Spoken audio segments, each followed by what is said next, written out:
तुम्ही सुद्धा नगराध्यक्ष पदाचे उमेदवार आहात. गेले 8 दिवस प्रत्येक प्रभागामध्ये जात आहे. फक्त 2 दिवस प्रचाराचे दिवस राहिलेले आहेत. कसा लोकांचा प्रतिसाद मिळतोय? एकंदरीत तर गडिंग्लज मध्ये तुमचं कोपरा सभा असतील किंवा नागरिकांचा रॅलीमध्ये चांगला प्रतिसाद मिळतोय. या संदर्भात कसा प्रकारे पाहताय? काल माझं गांधीनगर झालं. आज प्रभाग क्रमांक 8 मध्ये तरी म्हणजे जवळजवळ माझे 80% लोक ओळखीचे आहेत भरपूर, आणि माझे शिष्य आहेत म्हणजे सांगायचं म्हणजे. आणि एवढा चांगला प्रतिसाद आहे की सगळी म्हणजे बाबा आज आलास म्हटलं. मला वेळच नाही, प्रत्येक वेळी एक दिवसाला एक वार्ड. आणि मेन म्हणजे यांचे प्रॉपर्टी कार्डची नावं लावायची आहेत. ते परवापर्यंत विषय जवळजवळ संपवलेला आहे.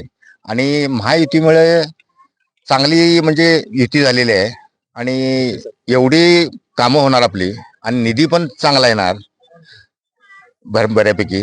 आणि त्यामुळं सगळ्यांनी 22 ते 22 नगरसेवक आणि एक नगराध्यक्ष यांना प्रचंड मताने निवडून द्यावं, हीच मी माझी तळतळीची विनंती.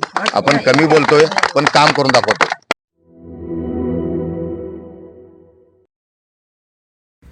मटण थाळी, चिकन थाळी, स्पेशल गावरान चिकन थाळी इतकंच काय, ऑर्डरनुसार मुंडी रस्सा आणि खेकडा थाळी. आणि हो, शाकाहारी लोकांसाठी खास व्हेज गावरान थाळी सुद्धा उपलब्ध आहे बरं का. चला तर मग अस्सल कोल्हापुरी जेवणाचा आनंद घेऊया. आजचा बेत फक्त रानवारा रिसॉर्ट मध्ये. संपर्क 9209761353. पत्ता कोल्हापूर पन्हाळा रोड, केरले, मानेवाडी.